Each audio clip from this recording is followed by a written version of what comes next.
memasuki era revolusi industri yang ditandai dengan penggunaan teknologi digital dan saling terkoneksi melalui jaringan internet. Pemerintah pun mendorong masyarakat dan dunia industri untuk siap menyongsong era revolusi industri dengan inovasi teknologi. Tak ketinggalan tumbuhnya startup sektor kelautan dan perikanan menjadi penanda menjawab tantangan inovasi teknologi. Bergerak di berbagai bidang mulai dari perikanan tangkap, budidaya, pengolahan, pemasaran hingga logistik, turut menyemarakan industri startup kelautan dan perikanan Indonesia dengan menawarkan berbagai jenis jasa dan inovasi teknologi dari hulu ke hilir.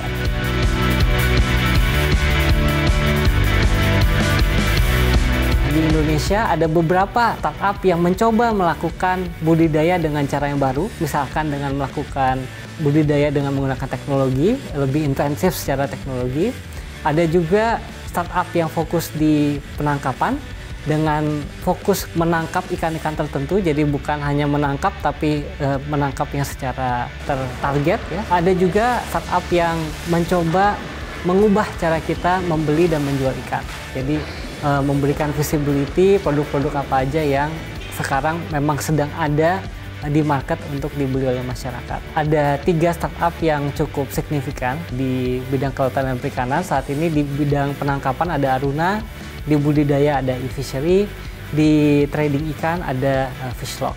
Nah, 3 perusahaan ini diinisiasi oleh anak-anak muda yang sebelumnya belum ada pengalaman di bidang perikanan. Kecuali Fishlock memang pendirinya lulusan Fakultas Perikanan dari IPB.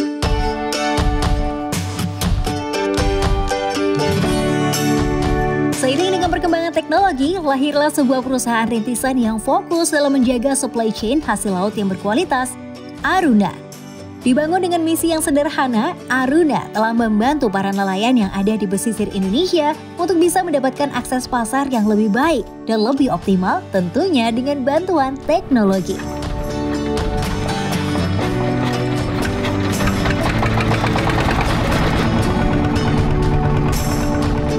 Jadi Aruna itu punya misi untuk menjadikan laut sebagai sumber kehidupan yang lebih baik untuk semua.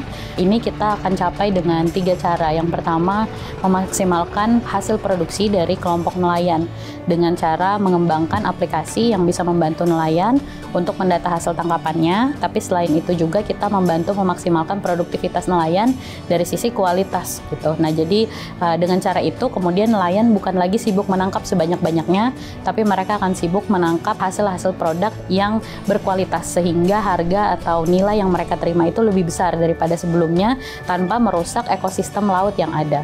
Terus yang kedua, kita membantu para customer yang selama ini kesulitan untuk mendapatkan suplai hasil laut yang berkelanjutan. Dalam arti bisa terus-terusan mendapatkan hasil laut yang sesuai dengan kebutuhan yang mereka inginkan. Sebagai contoh seperti perusahaan importir, pabrik, restoran, hotel, selama ini sangat sulit untuk mereka mendapatkan seafood yang terus-terusan dan langsung dari nelayan. Nah, dengan hadirnya Aruna, kita akan membantu para pengusaha ataupun masyarakat yang membutuhkan ikan langsung dari nelayan dengan kualitas yang sesuai dengan standar yang mereka butuhkan. Selain itu, Aruna juga bekerja sama dengan berbagai industri yang bisa menghasilkan produk-produk berkualitas dan kami memprovide teknologi yang sesuai dengan kebutuhan mereka. Seperti contoh pabrik-pabrik yang ingin meningkatkan produktivitasnya itu bisa bekerja sama dengan Aruna juga, dan kami akan provide dengan teknologi yang mendukung sehingga supply chain di perikanan ini menjadi lebih efisien dan efektif dengan adanya Aruna. Saat ini platform Aruna bisa diakses di website aruna.id. Jadi di website ini saat ini masih kami tujukan untuk pelaku usaha atau bisnis to bisnis yang membutuhkan suplai ikan langsung dari nelayan. Saat ini Aruna punya sekitar 150 Aruna Hub.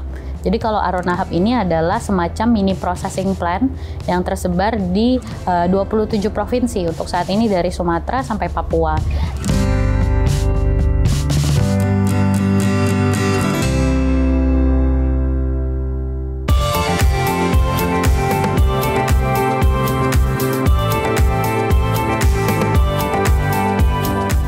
Aruna ada pula e-fishery, sebuah perusahaan rintisan yang berbasis aquaculture.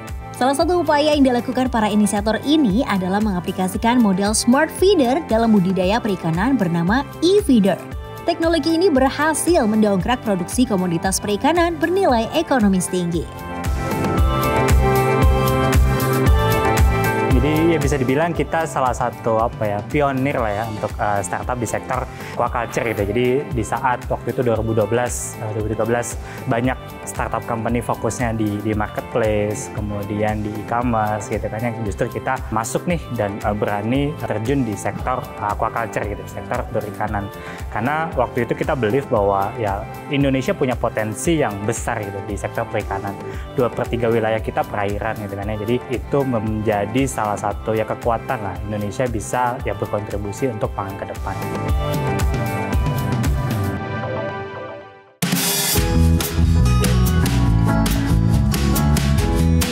Produk kita fishery feeder ya, jadi alat untuk ngasih makan ikan ataupun udang secara otomatis. Jadi ide awal fishery berdiri itu kita melihat gitu bahwa bisnis budidaya gitu kan di perikanan itu cost terbesarnya kan di pakan ya. Jadi hampir 80% itu habis di pakan. Tapi ngasih makannya masih sangat tradisional gitu kan ya. Di aur. Karena di aur kadang ngawur gitu kan ya. Nggak sesuai dengan kebutuhannya gitu. Ini efek dari ngasih makan yang tidak sesuai ini beruntun gitu kan ya. Selain dari segi bisnisnya juga rugi gitu, nggak efisien. Faktor lingkungan, pencemaran, sustainability bisnisnya itu juga akan terganggu gitu. Makanya kita fokus utamanya di awal kita bikin feedernya nih untuk mengefisiensikan bisnisnya dan harapannya bisa meng-sustainable bisnisnya juga gitu kan ya. Karena ya tadi pemberian lebih efektif sehingga tidak mencemari lingkungan, ya otomatis ya bisnisnya bisa continue gitu.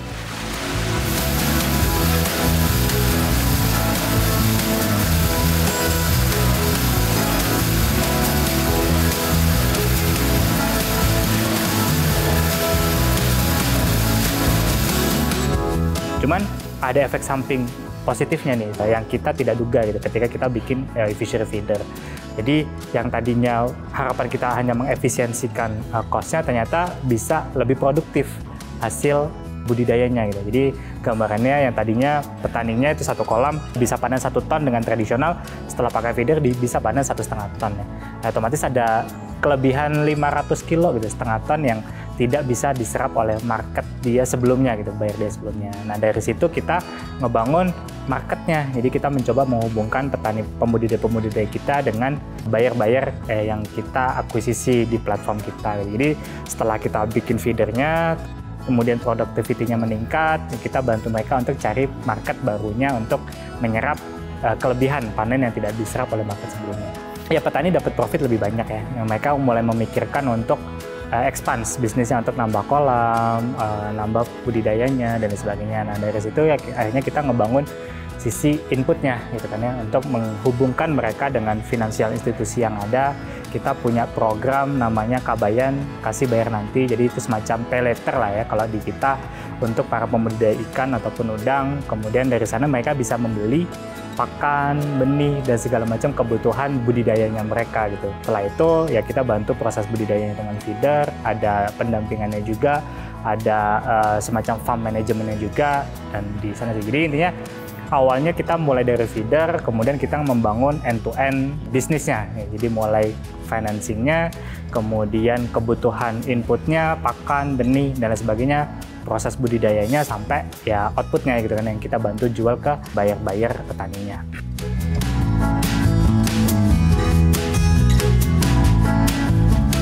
Pembudidaya kita in total per Juni 2022 ini udah ada 60 ribuan pembudidaya di Indonesia. Akhir tahun ini kita goalsnya ada 200 ribu pembudidaya yang ada di Indonesia gitu ya. Di sana. Jadi kalau in total di Indonesia kan potensinya 2 juta 3 juta pembudidaya gitu. Jadi ya hopefully akhir tahun kita bisa at least mendapatkan 10% total pembudidaya Indonesia gitu yang ada sekarang. Itu baru pembudidayanya. Kemudian kita juga punya rekan-rekan tadi ya, mitra merchant gitu, agen-agen pakan gitu kan yang menjual pakannya ke petani gitu. Jadi total kita ada 250 titik poin, fishery point kita bilangnya. Jadi itu di setiap kota atau kabupaten kita ada 1 poin, di mana 1 poin itu biasanya ada 5 atau 7 merchant agen yang kita akuisisi yang melayani ya ratusan pembudidaya yang ada di sana gitu. Penyebarannya kita ada di 250 kota kabupaten ya. Jadi dari Aceh, turun Medan, Palembang, Lampung, Jawa Barat dari Banten sampai Banyuwangi, kemudian di Madura, di Bali, Nusa Tenggara, Kalimantan, sama Sulawesi. Jadi ya kita lebih fokus ke apa benefit atau manfaat yang bisa kita kasih buat pembudidaya gitu kan ya. Jadi selama kita bisa ngebangun services atau layanan yang bisa ngasih impact gitu kan ya ke pembudidaya, ya harapannya ya bisnis ini bisa sustain gitu ya. Jadi bukan hanya sekedar nice to have bisnis gitu kan ya, bisnis yang kayak ada nggak ada itu nggak jadi masalah gitu kan ya. Tapi harapannya tadi karena kita membangun sebuah closed loop ekosistem gitu kan ya untuk para pembudidaya, sehingga mereka bisa mendapatkan manfaatnya dari proses budidayanya lebih produktif, dari kemudahan beli pakannya, dari kemudahan untuk menjual hasil panen ikannya gitu. Jadi di ekosistem itu yang kita bentuk untuk ya tadi sih mengunci, sehingga ya seperti ya efek bola salju ya. Harapannya kita beneran bisa membantu ya pembudidaya yang ada di Indonesia gitu, bahkan di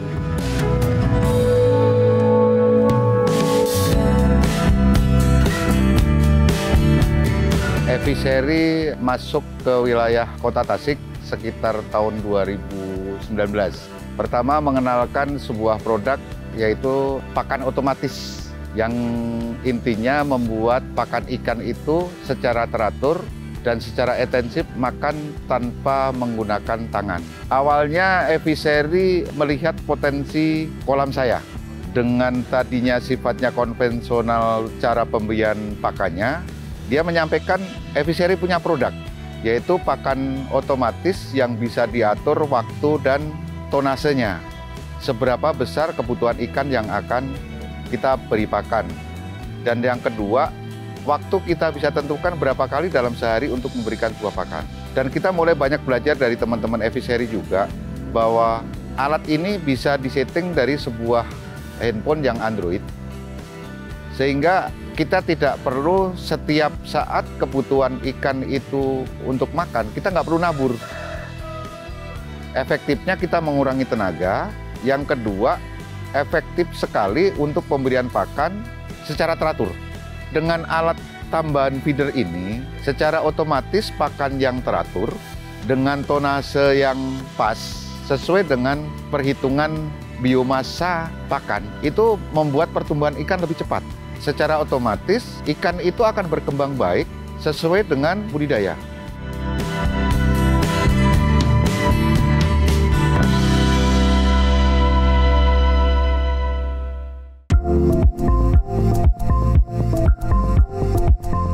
Tak hanya meningkatkan komoditas bernilai ekonomi tinggi semata, startup sektor kelautan dan perikanan juga muncul sebagai perantara untuk menjaga mutu dan kualitas hasil tangkap dari para nelayan. Seperti keberhasilan sekumpulan anak muda asal Kota Hujan Bogor dalam mendirikan Fishlog yang menjadi penghubung antar pelaku usaha untuk mendapatkan komoditas ikan berkualitas dengan harga yang cenderung stabil. Jadi Fishlog adalah startup early stage di bidang perikanan dan supply chain. Kami memiliki visi untuk menghubungkan Indonesia, rantai pasok perikanan dari seluruh Indonesia melalui platform digital yang kami bangun. Jadi Fishlog ini terinspirasi dari perusahaan Bulog punya pemerintah ya. Jadi Bulog itu dia menghubungkan rantai pasok beras, memiliki gudang-gudang beras sehingga bisa menyimpan. Jadi ketika lagi musim panen supaya harganya nggak drop, jadi dia memiliki mandat untuk membeli beras-beras dari petani. Nanti ketika di musim paceklik lagi sulit atau lagi banyak hama sehingga nggak ada pasokan beras, dia memiliki mandat untuk bisa mendistribusikan beras-beras itu ke masyarakat sehingga tidak ada impor dan lain-lain.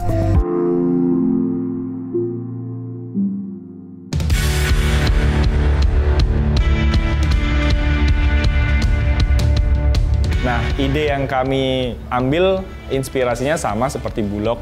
Kita pengen menghubungkan titik-titik rantai pasok perikanan starting dari cold storage ikan. Ikan itu kalau nggak dijual lokal secara fresh, pasti dibekukan di cold storage. Dan itu bisa bertahan selama 1 tahun lebih. Nah, kita pengen gimana nelayan atau buyer ini punya akses ke gudang-gudang ikan sehingga bisa menyimpan lebih lama. Karena yang terjadi selama ini ikan kalau tidak disimpan itu paling lama bisa bertahan 3-4 hari. Itu pun harus direndam es. Dan kualitasnya akan semakin menurun. Kalau kita bekukan dan kita bisa simpan, kita bisa cairkan pada saat yang tepat, itu kita bisa menjaga sustainability pasokan baik penyerapan dari hulu maupun distribusi dari segi hilir. Dan yang menarik adalah ikan ini satu-satunya sumber pangan yang masih kita tangkap sampai sekarang, terutama ikan-ikan laut ya. Artinya ada ketidakstabilan harga, ketidakstabilan pasokan, volatility terkait rantai pasok, dan lain-lain. Nah, itu problem yang pengen kita solve as a Fishlock. Kita mendigitalisasi gudang-gudang ikan di dekat-dekat nelayan, sehingga bisa diakses oleh semua orang, dari nelayan maupun dari buyer. Nah, visi misi kami adalah kita bisa mengkoneksikan rantai pasok perikanan seluruh Indonesia, cold chain, dan kedepannya kita ingin bahwa Indonesia bisa ekspor, tidak hanya menjual ke negara asing, negara luar, tapi juga Fishlock memiliki gudang-gudang ikan juga di negara-negara tujuan seperti China, US, Uni Emirat Arab, dan lain-lain, sehingga kita nggak hanya menang sebagai eksportir, tapi juga kita bisa mendistribusikan langsung di negara-negara tujuan, sehingga kita punya nilai tambah yang lebih untuk bisa kita berikan ke nelayan-nelayan kita. Jadi itu visi Fishlock ke depan.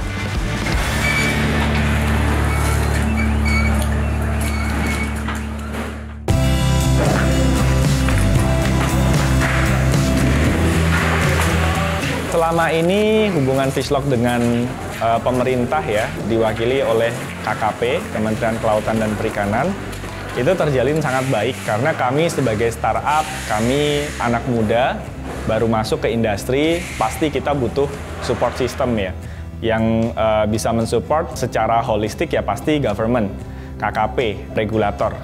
Nah, kita sudah berdiskusi dengan berbagai level di KKP, dari Pak Menteri, kemudian dari Bu Dirjen, sampai di level-level tertentu untuk bisa benar-benar memahami apa yang terjadi di lapangan, regulasi-regulasi apa yang sudah diterapkan, dan dampak-dampak apa yang ditimbulkan dari regulasi itu. Karena saya rasa penting. Kami juga sedang mengembangkan kerjasama strategis dan sudah berjalan juga, itu dalam penggunaan cold storage yang sudah dibangun oleh KKP. Jadi KKP ini kan sebenarnya regulator yang berhak untuk mengeluarkan bantuan-bantuan ke nelayan-nelayan. Nah, dari situ ada beberapa infrastruktur cold storage yang kurang optimal. Nah, dari situ kita masuk dan kita bisa utilisasi, kita gunakan secara maksimal, bekerja sama dengan koperasi di daerah tersebut, nelayan di daerah tersebut, sehingga bisa digunakan dengan optimal dan kita bisa maksimalkan potensi yang ada di lokal tersebut.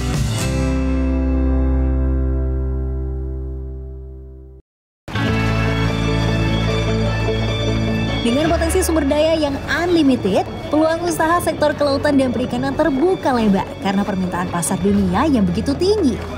Begitu pula saat di tengah guncangan pandemi COVID-19, startup sektor kelautan dan perikanan dapat bertahan, bahkan berkembang hingga berkali-kali lipat. Diharapkan generasi muda dapat memanfaatkan besarnya peluang usaha sektor kelautan dan perikanan secara optimal dengan menggunakan teknologi digital sebagai pendukung peningkatan produksi yang berkualitas dan ramah lingkungan. Selama pandemi, Aruna ini termasuk salah satu startup yang bisa tumbuh 9 kali lipat dibanding saat sebelum pandemi. Kami memperbanyak ekspansi pasar, bukan hanya fokus kepada satu bidang market seperti retail, tapi juga kita ada food service, retail, hotel, dan lain sebagainya termasuk importir. Kita juga melakukan ekspansi pasar domestik. Saat itu waktu awal pandemi, Pak Presiden Jokowi juga sempat mention kalau masyarakat dihimbau untuk makan ikan supaya menjaga imunitas tubuh dan lain sebagainya. Nah, saat itu tim Aruna itu bekerja sama dengan banyak ya startup di bidang perikanan termasuk juga ke KKP itu mengkampanyekan makan ikan itu sehat. Nah, dengan melakukan strategi ini sehingga Aruna jadi punya dua pasar, bukan cuma ekspor tapi domestik. Dan ini yang membuat kami itu tetap tumbuh. Selama pandemi, orang masih tetap butuh makan. Ya, kita berada di sektor yang menurut kita vital ya. Dampaknya ketika kita solving ya fundamental problems tadi ya. Ya apapun kondisinya ya, ekonomi lagi down dan sebagainya, ya selama orang masih tetap butuh makan untuk hidup, ya sektor atau industri ini masih tetap akan ada gitu. Jadi demand-nya tetap besar gitu. Dengan beradaptasi dengan kondisi yang ada, kita tetap bisa tumbuh secara bisnis, secara skill company-nya, secara ya pertumbuhan manpower yang ada di Fisher juga gitu.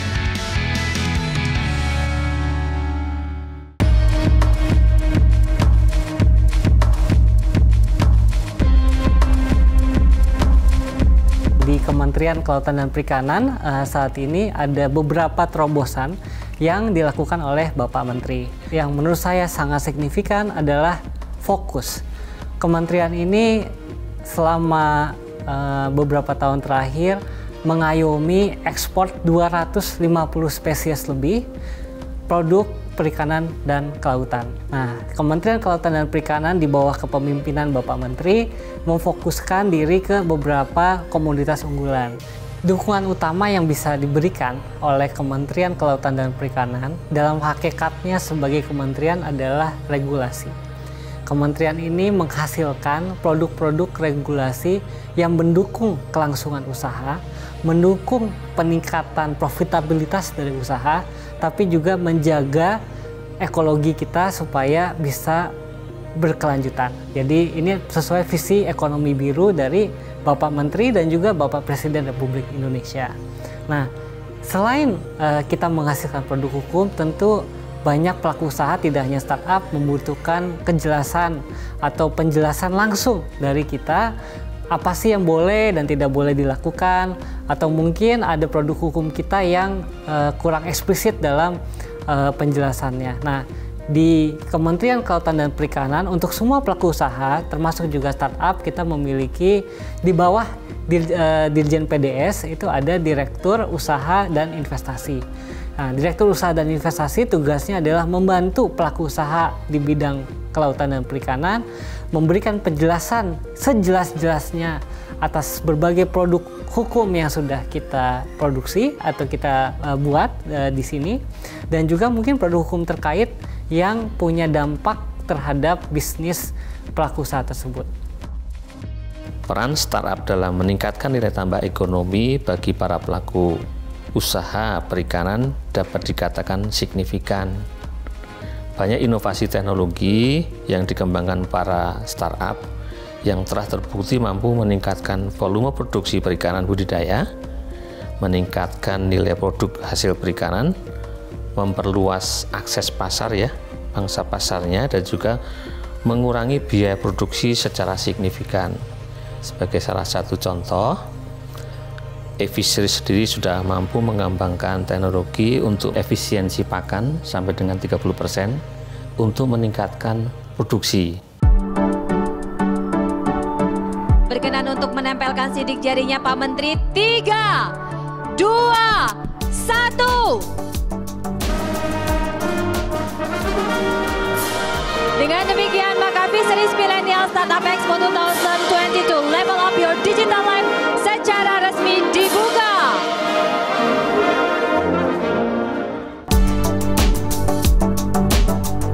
Belum lama ini, Kementerian Kelautan dan Perikanan untuk pertama kalinya mengadakan Fisheries Millennial and Startup Expo 2022 yang mengundang sederet startup sektor kelautan dan perikanan. Forum ini diselenggarakan sebagai sarana komunikasi untuk memberikan solusi terhadap kendala dalam berusaha di sektor kelautan dan perikanan melalui pendekatan inovasi dan teknologi oleh generasi milenial. Tujuan penyelenggaraan Fisheries Millennial Startup Expo 2022 kemarin itu sebagai forum gathering antara milenial dan startup dengan Bapak Menteri dalam rangka mendukung program prioritas KKP. Yang kedua adalah sebagai upaya untuk memperluas jejaring bisnis atau perluasan usaha bagi para startup milenial, karena di situ nanti kita hadirkan para pelaku dan juga calon investor potensial. Tentunya dari Expo ini juga ada pameran inovasi milenial dan startup perikanan sebagai solusi permasalahan usaha kelautan dan perikanan, serta mengajak milenial yang dekat dengan dunia digital agar tertarik pada sektor kelautan dan perikanan.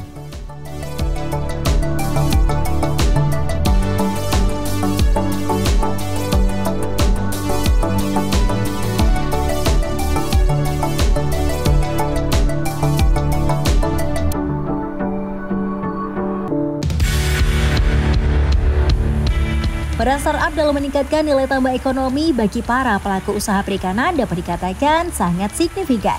Untuk itu, pemerintah berharap agar pelaku startup bisa sustainable dalam menjalankan bisnis di bidang KP, serta mendapatkan hasil yang diharapkan. Ke depan harapannya ya kita bisa memberikan dan mewujudkan lah. Program-program di KKP sudah cukup bagus ya, maksudnya mereka punya banyak inisiatif secara nasional gitu kan ya. Ya gimana ya kita bisa mewujudkan itu bersama gitu kan ya. Ya tadi model-model kampung perikanan digitalnya, green estate-nya, tambak milenialnya, sehingga ya model-model itu bisa menjadi percontohan gitu kan ya, atau piloting dan role model gitu kan ya, yang bisa diimplementasikan oleh petani-petani tradisional lainnya gitu. Jadi KKP bisa menjadi lokomotifnya.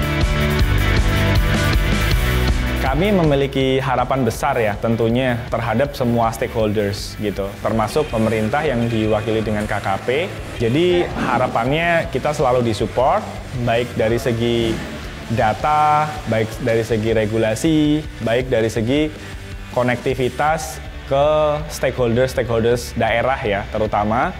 Nah itu yang kami harapkan dari government, dan kita bisa align atau kita bisa selaraskan visi misi bersama.